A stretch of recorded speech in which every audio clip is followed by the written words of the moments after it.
Olá, seja bem-vindo a mais uma aula do SCAC. Nessa aula, nós vamos falar um pouco sobre desenvolvimento na sua redação.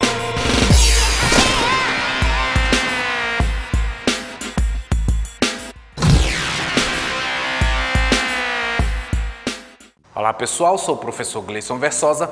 Vem comigo nessa aula. Vocês devem se lembrar da aula passada que a gente falou um pouco sobre introdução da redação.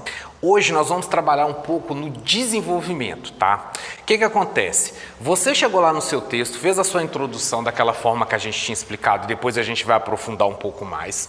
Na hora do desenvolvimento, você precisa saber algumas coisas que são básicas. Primeiro, nosso texto, principalmente no Enem, nós vamos trabalhar no máximo com 4 parágrafos, tá? Então nós vamos ter um parágrafo na introdução, 1 ou 2 parágrafos no desenvolvimento e 1 parágrafo na conclusão. Importante, não tentem fazer mais do que isso, porque dificilmente vai dar certo.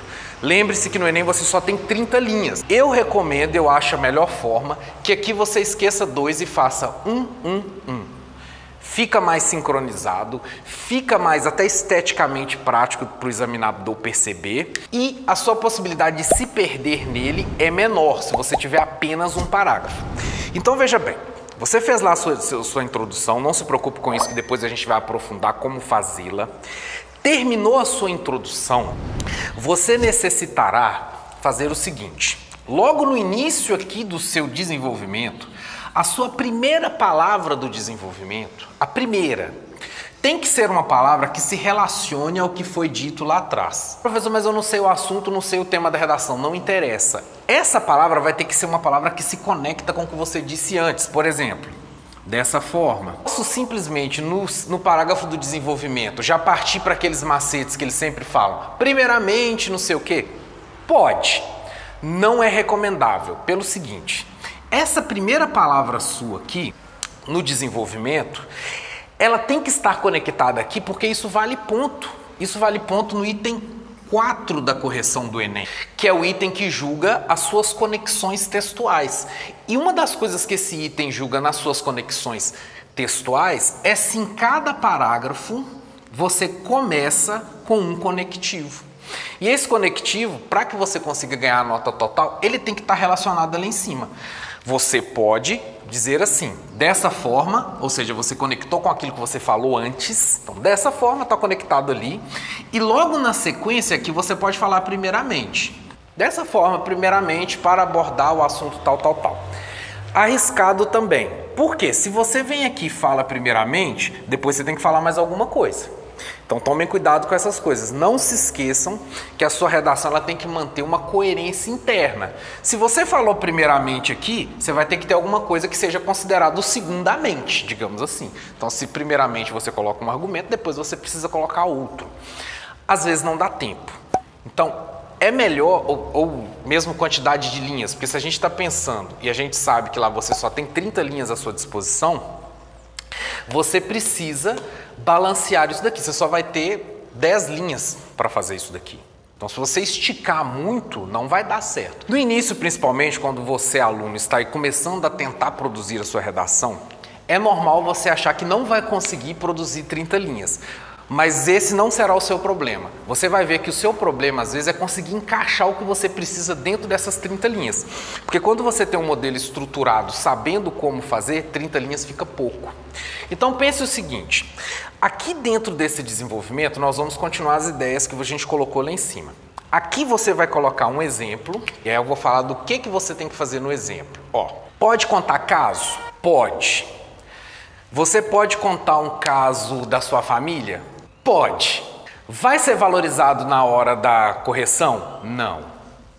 Por quê? Na hierarquia no momento da correção, uma das coisas que é julgado no item 3 da correção, da matriz de correção do Enem, quem quer saber como é que funciona direito a correção, volta no vídeo que a gente fez sobre como funciona o sistema de correção do Enem. Tá? Você precisa saber que não basta fazer redação por rumo, você tem que fazer da forma que você vai pontuar mais. Então no item 3, uma das coisas que é julgada é a sua capacidade de absorver o conhecimento e colocá-lo dentro da sua redação. Ou seja, digamos assim, é a sua produção argumentativa.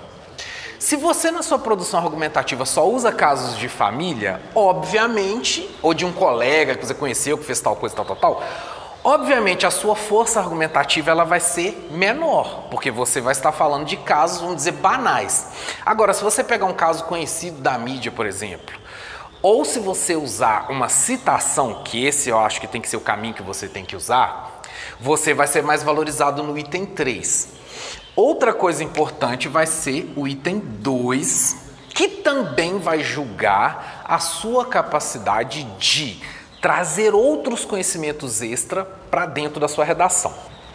Se você, suponhamos, você foi lá na sua redação, só usou os textos que estão lá em cima, você não vai pontuar totalmente no item 3, você vai ganhar no máximo 160 pontos.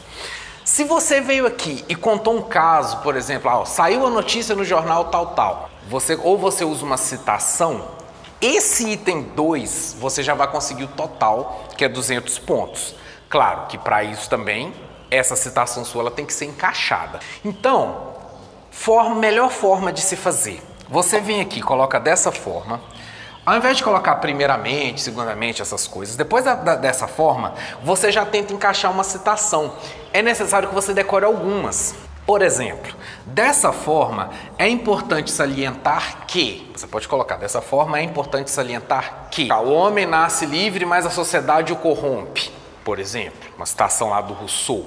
Colocando essa citação, você já vai ver que você já vai usar uma linha do seu texto. Você já vai usar uma linha da sua redação. Olha que eu estou dizendo para vocês que 30 linhas é pouco. Nós vamos tentar trabalhar sempre uma citação aqui, uma aqui e uma aqui. Então, dessas suas 30 linhas, você já vai ter só 27, porque essas já vão ser ocupadas por citações. Então, tente já encaixar uma citação aqui, tá? Então, é importante, você vai ter o conectivo, que vai estar aqui. Logo na frente, você vai ter uma citação. Essa citação não precisa ser necessariamente uma citação de filósofos. Você pode, por exemplo, trazer algum conhecimento jurídico. Você pode, por exemplo, vir aqui dessa forma. É importante salientar que o Estado Democrático de Direito brasileiro prevê na sua lei tal. Você vai e problematiza o tema. Suponhamos lá que está falando, sei lá, de deficiente. Aí você diz... Dessa forma, é importante perceber que o Estado Democrático de Direito prevê na sua Carta Magna que os deficientes têm direito a tal coisa. Observe que aqui você já vai gastar umas 3, 4 linhas com isso. Por isso que eu estou dizendo, não dá tempo de você conseguir colocar dessa forma, primeiramente, segundamente, terceiramente, não tem como. Não tem como porque o espaço é muito pequeno e você tem que preenchê-lo com os conhecimentos que vão te trazer ponto. Citação e etc, ok? Então, galera, o seguinte, vão pensando nessa questão do desenvolvimento que você tem que trabalhar. Exemplo. E esse exemplo vai ser trabalhado com cultura, não com coisas pessoais, porque coisas pessoais não vão pontuar, ok? Fiquem ligados, gostou da aula, deixa o seu like, não gostou, deixa o dislike e deixa pra gente aqui embaixo um comentário sobre como você faz o desenvolvimento da sua redação e a gente vai tentar ajudá-lo da melhor forma possível. Até a próxima!